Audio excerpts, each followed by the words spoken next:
Hello, my dear students. I welcome all of you on Sama Tabassum classes and this is part second. हम previous year questions कर रहे थे जो law entrance होता है उसके लिए, और जितने भी प्रीवियस ईयर क्वेश्चंस हैं वो हम सॉल्व करेंगे। इससे पहले हमने पार्ट वन कर लिया था, आज हम उसको कंटिन्यू करेंगे। सो नेक्स्ट क्वेश्चन जो इस पेपर में आया है वो है, through which act was a separate system of electorate introduced in India. ये कश्मीर यूनिवर्सिटी का लॉ पेपर है जो प्रीवियस पेपर आया है 2022 में। और इसमें ये जो क्वेश्चन है पूछता है कि सेपरेट सिस्टम ऑफ इलेक्टोरेट किस एक्ट के थ्रू इंडिया में इंट्रोड्यूस किया गया था। Options are act of 1909, act of 1919, act of 1858, Indian independence act 1947। And yes, the right answer is the act of 1909।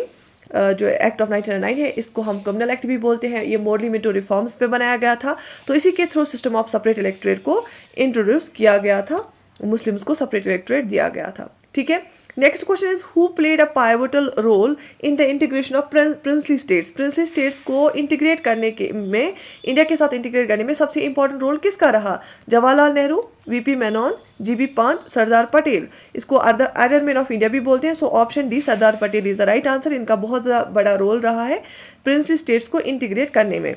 Who is currently the chief justice of Jammu and Kashmir high court. Jammu and Kashmir high court का जो current अभी chief justice कौन सा है, ये 2022 में पूछा गया था। Options are justice Gita Mittal, justice Pankaj Mittal, justice Ali Mohammad Magrey, none of the above. लेकिन ये 2022 में पूछा गया था, लेकिन अभी वो वाला ऑप्शन नहीं लगेगा यहाँ पे। अभी करंट हमें देखना है कि Jammu and Kashmir high court जो है, जो लद्दाख को भी हाई कोर्ट है, उसका जो है चीफ जस्टिस कौन है। सो अगर हम अभी की बात करेंगे, so the right answer will be N Koteswar Singh. It will be N Koteswar Singh. ठीक है, okay. So moving forward, which party in the recently concluded elections emerged as victorious in West Bengal। तो उस टाइम ये करंट अफेयर का question होगा, waste Bengal elections के time पे वहाँ पे कौन सी पार्टी ने जीता, तो ये करंट अफेयर से क्वेश्चन है। तो अभी के लिए क्वेश्चन फिट नहीं बैठता है, अभी आपको जो अभी पार्लियामेंट्री इलेक्शंस चल रहे हैं उसमें से भी पूछ सकते हैं। इन 23rd academy awards who won the best actor award. तो ये भी 2021 से पूछा गया है, उस करंट अफेयर से पूछा गया है। तो अभी आपको आज वाला इसी पे बेसिस पे जो है याद रखना है। यहाँ पे मैं बताती चलूँ कि हमने लॉन्च किया है लीगल जो है लॉ एंट्रेंस कश्मीर यूनिवर्सिटी जो लेती हैं। हमने एक कॉमन लॉ एंट्रेंस के लिए बैच स्टार्ट किया है, उसमें जुड़ सकते हैं हम सामने तबसुम क्लासेस पे। और इसके साथ साथ हम अपनी यूट्यूब चैनल पे करंट अफेयर्स भी करा रहे हैं लॉ एंट्रेंस के लिए, आप जुड़ सकते हैं उसके लिए भी। तो ये सारे अवार्ड्स जो है या कोई भी इलेक्शंस हुए हैं उसके लिए जो करंट अफेयर होगा वो हम सारा कराएंगे। ठीक है, एक और करंट अफेयर वाला क्वेश्चन आया है, in which country a military coup dislodged and elected government in February 2021। So जो यहाँ पे डेट देके फरवरी 2021 का देखो, ये सारी कंट्री जो यहाँ पे ऑप्शंस में ना कंफ्यूज करने के लिए सारी कन्फ्लिक्ट कंट्रीज है। अफगानिस्तान में भी कन्फ्लिक्ट चल रहा था उस टाइम पे, म्यांमार में भी, सीरिया में भी और कॉन्गो में भी। लेकिन इस क्वेश्चन का जो आंसर रहेगा, सही आंसर वो है म्यांमार। 1 फरवरी 2021 को मिलिट्री को हो गया था वहाँ पे, और वहाँ पे जो इलेक्टेड गवर्नमेंट थी ऑन सुई की, वो उसको गिराया गया और मिलिट्री ने अपने अंदर लिया था म्यांमार को। Who is the secretary general of United Nations. अभी वाले सेक्रेटरी जनरल कौन है यूनाइटेड नेशंस के? Antonio Guterres, Ban Ki Moon and Kofi Annan, none of the above. Choose the correct option. So Antonio Guterres is the right answer. Option A is the right answer here. Which of the following is not a fundamental right. इनमें से कौन सा fundamental right नहीं है? Option A, right to life, ये बिल्कुल fundamental right है, article 21 में आता है right to life. Right to education article 21A में आता है, ये भी फंडामेंटल राइट है। राइट टू रिलीजन आर्टिकल 25 से लेके आर्टिकल 28 तक आता है, ये भी फंडामेंटल राइट है। Right to property is not a fundamental right, इसको 44th कॉन्स्टिट्यूशनल अमेंडमेंट एक्ट से रिमूव किया गया। तो इस टाइम पे ये एज अ लीगल राइट है, आर्टिकल 300A ये लीगल राइट है। राइट टू प्रॉपर्टी को 44th कॉन्स्टिट्यूशनल अमेंडमेंट एक्ट जो हुई 1978 में, उसके थ्रू इसको जो है एबॉलिश किया गया एज फंडामेंटल राइट, इसको डिलीट किया गया। ये आर्टिकल 31 में आता था, अब ये फंडामेंटल राइट नहीं है। पहले हमारे पास 7 फंडामेंटल राइट्स थे, अभी हमारे पास सिर्फ 6 फंडामेंटल राइट्स है।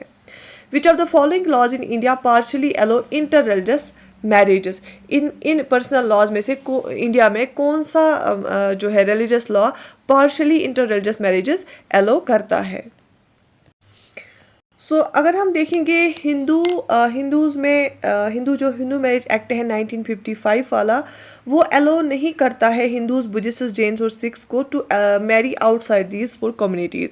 अगर हम मुस्लिम पर्सनल लॉ की बात करेंगे, मुस्लिम पर्सनल लॉ अलो करता है सर्टन इंटर रिलीजियस मैरिजेस, तो हम बोल सकते हैं पार्शली, क्योंकि एक मैन जो होगा वो अहले किताब हम उसको बोलते हैं, उन कम्युनिटीज़ की विमेन से शादी कर सकता है, फिर उनको भी मुसलमान बना सकता है।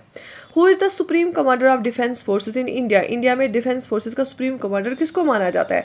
डिफेंस मिनिस्टर को, प्रेसिडेंट को, होम मिनिस्टर को, प्राइम मिनिस्टर को। मैंने आपको आज कराए थे इंडिया की टॉप पोजीशंस में, मैंने आपको करंट अफेयर में कराया था। हमारे प्राइम मिनिस्टर नरेंद्र मोदी है, हमारे होम मिनिस्टर अमित शाह है, हमारे प्रेसिडेंट जो है द्रौपदी मुर्मू है, और डिफेंस मिनिस्टर राजनाथ सिंह जी है।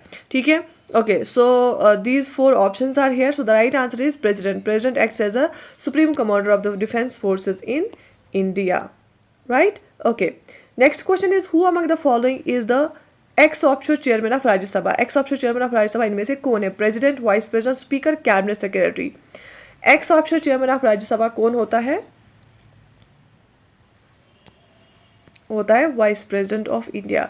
ये करता है act as ex officio chairman of Rajya Sabha. Okay,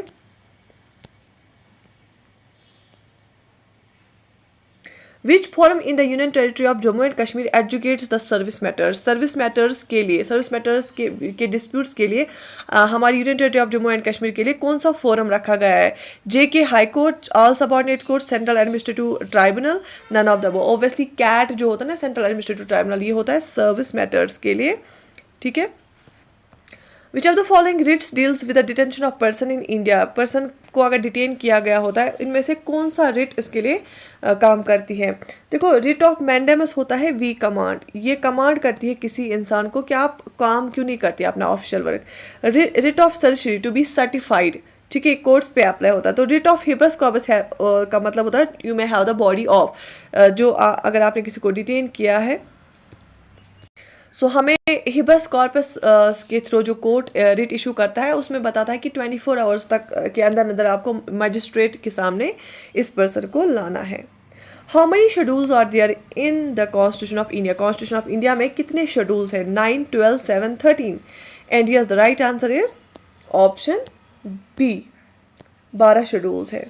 11th schedule panchayat के लिए है, 12th शेड्यूल म्यूनसिपलिटीज़ के लिए है। तो पहले ये नहीं थे, ये फिर बाद में इनकॉर्पोरेट हुए। 12 शेड्यूल्स है अभी कॉन्स्टिट्यूशन ऑफ इंडिया में।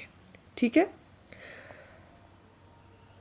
Who is considered to be the pioneer of public interest litigation in India? India में PIL को किसने जो है बढ़ावा दिया और किसने लाया? पब्लिक इंटरेस्ट लिटिगेशन को अगर हम PIL बोलते हैं, उसका पॉइनियर कौन है इंडिया में? Justice AM Ahmadi, justice PN Bhagwati, justice Krishna Iyer, justice AS Anant. So public interest litigation का मतलब है कि अगर कोई और सफ़र कर रहा है, पब्लिक के बिहाफ पे कोई और अप्लाई करेगा, कोर्ट में एप्लीकेशन देगा, पब्लिक इंटरेस्ट लिटिगेशन डालेगा। तो ये दो थे, जस्टिस PN भगवती और जस्टिस कृष्णा अय्यर, इन दोनों ने बहुत अच्छा काम किया और उन्हीं की वजह से पब्लिक इंटरेस्ट लिटिगेशन आई। लेकिन father of public interest litigation in India justice PN Bhagwati को माना जाता है। ठीक है, okay. By which amendment the voting age in India was reduced from 21 years to 18 years? किस amendment के थ्रू जो है वोटिंग एज इंडिया में रिड्यूस की गई फ्रॉम 21 ईयर्स टू 18 ईयर्स? पहले 21 साल के जो होते थे ना, उनको वोटिंग राइट मिलता था, लेकिन अब 18 साल या 18 साल से जितने भी बड़े हैं उनको यूनिवर्सल अडल्ट फ्रेंचाइज के अंडर वोटिंग राइट मिलता है। तो लेकिन ये किस अमेंडमेंट के थ्रू ये रिड्यूस की गई ये age? Option A 42nd amendment act of 1976, 63rd amendment of 1989, 64th amendment of 1990 and 61st amendment of 1989। तो क्या लगता है आपको? Option D is the right answer. 61st amendment act of 1989 जो है, इसी ने लोअर की voting age of elections to the Lok Sabha and legislative assemblies from 21 years to 18 years. अभी यहाँ पे इंडिया में जितने भी 18 ईयर्स के होंगे या 18 ईयर्स से ज़्यादा के एज के होंगे, जो है उनको यूनिवर्सल अडल्ट फ्रेंचाइज के अंडर वोटिंग राइट मिलता है। ठीक है, तो आज हम यहाँ तक करेंगे, इंशाल्लाह नेक्स्ट सेशन में इससे आगे। अगर आपको कोर्स ज्वाइन करना है, आप हमारी ऐप सामा तबस्सुम क्लासेस डाउनलोड कर सकते हैं और वहाँ पे जो है लॉ एंट्रेंस कोर्स ज्वाइन कर सकते हैं। अभी रजिस्ट्रेशन चल रही है, इंशाल्लाह 1-2 दिन में हम क्लास स्टार्ट करेंगे।